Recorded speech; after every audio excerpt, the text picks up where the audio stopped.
is the Cowboys' biggest weakness? And would you possibly trade it for somebody else's biggest weakness? I know everybody thinks the Cowboys are in a pretty rough spot, and they have been for 30 years now without a conference title game appearance. But USA Today has a rundown of what they think is the biggest weakness that every team is facing still as we enter the summer. And when you look over it, there are obviously some that are going to be super preferential, where it's like some team may have like a kicker. Okay, well, I'll take the kicker over something that's impacting every single down. But when you look over this, specifically in the NFC East, it might be the case where you say, you know, if that's Dallas's biggest weakness, that may not hurt them as much as Washington's hurts theirs. And so we're going to talk about it here in Below the Belt, which is sponsored by D&M Leasing. You can check them out at dmautoleasing.com. Very predictably, the number one weakness, according to everybody nationally for the Dallas Cowboys, is running back. It's the running back, which I actually don't agree with at this point. Really?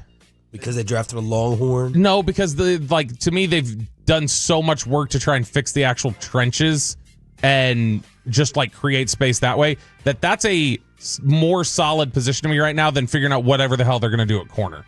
I don't know where Deron Bland's playing right now.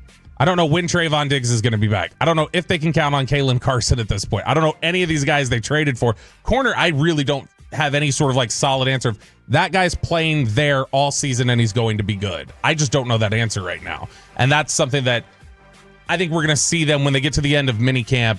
That's when you'll start hearing buzz about before they go off for their summer vacations. You'll hear something about, oh, Cowboys are working out 3 veteran corners today or something like that. That's typically when you see that. But USA Today says that Dallas's biggest weakness is the running game. Again, pretty predictably, they say that, you know, Dallas struggled last year with Rico Dowdle, or until Rico Dowdle come in and kind of solidify things. But they've got Javonte Williams, who was 43rd out of 44 qualified runners last year in rush yards over expectation. They picked up a flyer on Miles Sanders. They drafted Jaden Blue on day 3, but there's not really a strong answer there. So when you look at that, you go, okay, that's the setting. Let's look at some of the other contenders now. And the first one that I wanted to jump to was the Commanders. The Commanders' biggest flaw, their biggest weakness right now, as a team that was pretty good last year, got to the NFC title game. The Washington Commanders' biggest flaw right now is their pass defense, according to USA Today. It says Washington fielded the 22nd ranked pass defense last year and made it to the NFC title game anyway. And made a big deal. With Marshawn Lattimore, right. And if Marshawn Lattimore still has juice left to be squeezed, he'll be an asset in the secondary, which... How old was he, 2016 draft? 2017. Marshawn Lattimore's probably getting close to 30 now. If he's not there already, he's 29. Dude. So he'll be 30 next year, actually. The roller coaster ride of the cornerback position in the sport is getting closer scary now. Yeah. Trayvon Diggs, Jair Alexander. What's going to be up with Lattimore? I mean, one year you're locked down and the next year you're not. Yeah, like, I mean, if I were to say right now, like, right off the top of your head, who do you think are, like, the best corners in football? Like, that answer changes every summer, I feel like. Yeah. Like, I bet if we go look at ESPN's list they do every year where they talk to front office people and say who are the top 10 at each position, I bet that corner position fluctuates almost more than anything else. It makes me wonder if you can narrow down who the best corners are going to be that year based on who they're playing at quarterback that season. Yeah, I mean, there may be a study. There may be a tie in there. Also, like, yeah, how much does it change based on, you know, schemes changing or different guys in terms of like who was across from you and how does that take away attention? Like when Bland and Diggs are on the field, that changes up the way that they play together. Yeah. But when you look at Washington's pass defense, and you remember we were talking about Lattimore at the end of last year. Lattimore was getting like cooked a little bit. Yes. Like once he got to Washington. So there's still a question there about how solid he really is. And they lost, obviously, Dante Fowler, who's here in Dallas now. He was their most efficient pass rusher last year. So when you look at where Washington's at right now, I don't know that I would trade the running game issues Dallas potentially has for Washington's pass defense right now. That to me like seems like obviously there's more stability in other parts of the team. But if you want to talk about, but make it secondary for secondary. Make the Cowboys secondary your biggest concern. Because I agree, I'm more concerned about the secondary than the run game. Yeah, and my issue with the secondary right now, and it's not even secondary specific, it's corner specific. My issue with the corners right now is just, it's not even like I don't think they'll be good or anything. It's like I don't know. Like I feel like DeRon Bland's going to have a great year. I think he's going to be fantastic wherever he plays. I just don't know where he's playing. Yeah. If he's playing the nickel or he's playing outside, that changes the way I view the corner group probably. And so it's got this wide variance right now that's really unstable. I guess from the perspective of you view Dallas's run game as their weakness because you say, we've seen Javonte Williams. He has to prove he can actually play again. Miles Sanders has to prove he can play again. Deuce Vaughn has to prove he can play at all. And Jaden Blue is a 5th-round pick who has to show he can hold on to the ball.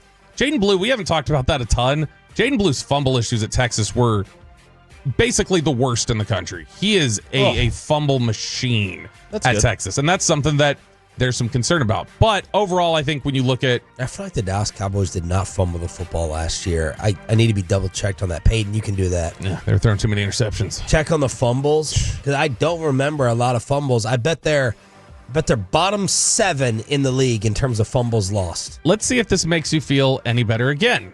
The Philadelphia Eagles. They don't have a ton of issues right now. Am I wrong? Dallas Cowboys lost the most fumbles by a team in 2024 with 14 of them. Okay, I watched less football. That's according to StatMuse. So I have no idea. No, I'm looking at it. Fumbles lost. They lost 14. That was worst in the NFL. Like what running back was fumbling? I'm guessing, and I'm going to look really quick. But I bet you it was the quarterbacks getting hit. Cooper Rush had 9 fumbles last way to year. screw me, Choppy. Oh, but 9. Yeah, 9. He lost 9 fumbles. Well, he had 9 fumbles. I don't know how many he lost. It doesn't say that there. But from the running backs, I don't remember the running backs, so I apologize to myself. I do watch more football. Jake Ferguson had 4 fumbles last year. Jeez, I did not remember having that many. The Eagles, their Carson biggest Beck issue. had a bigger one. Their biggest issue is safety and secondary depth, which that was a big issue for them in 23. They were really bad in the secondary. They were getting cooked late in the season. That's why a lot of people felt like their run wasn't sustainable. And that's why they really focused on, all right, we're going to get Cooper DeJean. We're going to go get Quinyon Mitchell. We're going to really address the secondary. Well, their cornerback competition has still kind of behind that starting group. If they take an injury, they're in trouble. And their safety play has still not been great a lot of times. So again, you're looking at Washington's pass defense, Philly's secondary. I think everybody would rather be in Philly's position right now overall. But if you're just talking about like a weakest link type of thing, you're only as strong as your weakest link, then I at least would say I'd rather deal with what Dallas has got at running back right now than potentially deal with whatever's going on in the secondary in Washington, and just potentially if there's any sort of injury issues in Philadelphia, that becomes a much bigger issue much quicker. It's almost, I'm not trying to crap on your segment here, but it's an easy answer when you talk about other things outside of running back, because we all feel the same. Right. It's offensive line. I keep mentioning Rico Dowdle. Put someone back there, and that the offensive line will tell you how the running game is going to be. So you're not. I'd much rather have a weak running game than a weak pass defense. Yes, there you go. And I mean, look, if Dak's healthy and Pickens is going to come in here and play like they think he can, and Ferguson's going to bounce back and they're able to protect better, if all those things that they're anticipating or projecting are correct, and your 2 biggest contenders in the NFC East, their issue is defending the pass, or their depth in the secondary, that makes you feel better about those 6 games you're going to go play against the NFC East. I won't even bother reading what New York's biggest weakness was, because they suck. They're terrible. Okay, over at ESPN, we got Football Power Index. You were really excited about this yesterday. I like the FPI, baby. I love the FPI because it's so funny how bent out of shape people get about it, including football teams. Oh, yeah. The Eagles, this was the thing that the Eagles were all worked up about in 2023, where they were saying, oh, we're like undefeated, or we have 1 loss, and ESPN keeps telling us their little projection number that we're not good enough. So the most analytic-heavy team in the league is going against analytics? The players whined about. I mean, there were a ton of quotes about it. What is it? The FPI it's their ratings and projection model. So it's basically a model that I think Seth Walder's really involved in it. But it's essentially just a forecasting tool where they do trends and different things like that.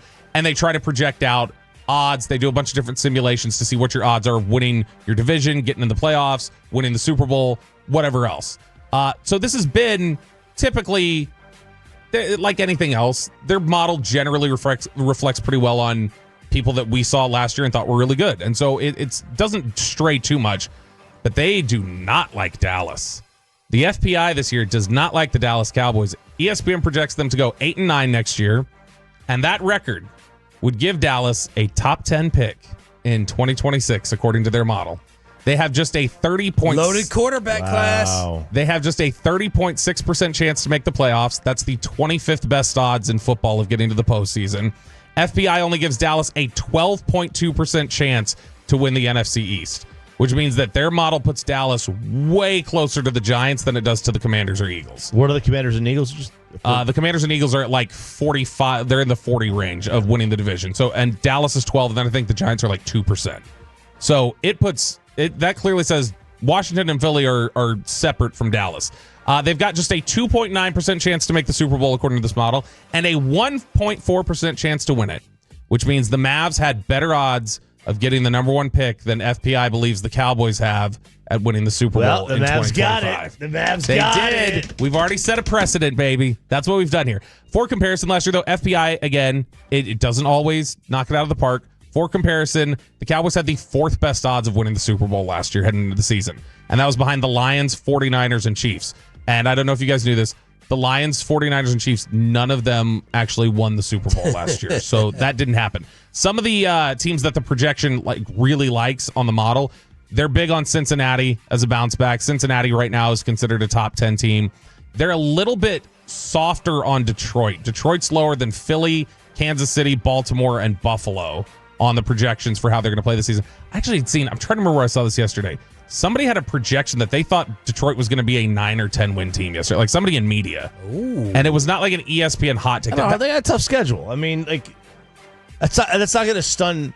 Now, what that is an anti-Jared Goff person because he has 7 road games. But how much would the FPI take into account the coaching losses of the coordinators? That I don't know. How do you wonder value that? Yeah, I wonder if it would take out I assume it would take into account outdoor road games more. So Seth Walder writes about it. It's a proprietary formula, so they don't disclose all of it. But he says that it's primarily based on predictive ratings are based on win totals from the betting market in conjunction with each team's schedule, along with factors such as the difference between a team's starting and backup quarterback and a special teams rating that incorporates specific kickers. So they've got it's really layered in terms of what if there's an injury and different things like that. So, I mean, they go really deep with it. But not coaching. No, coaching at least is not identified here as something that they measure in this context.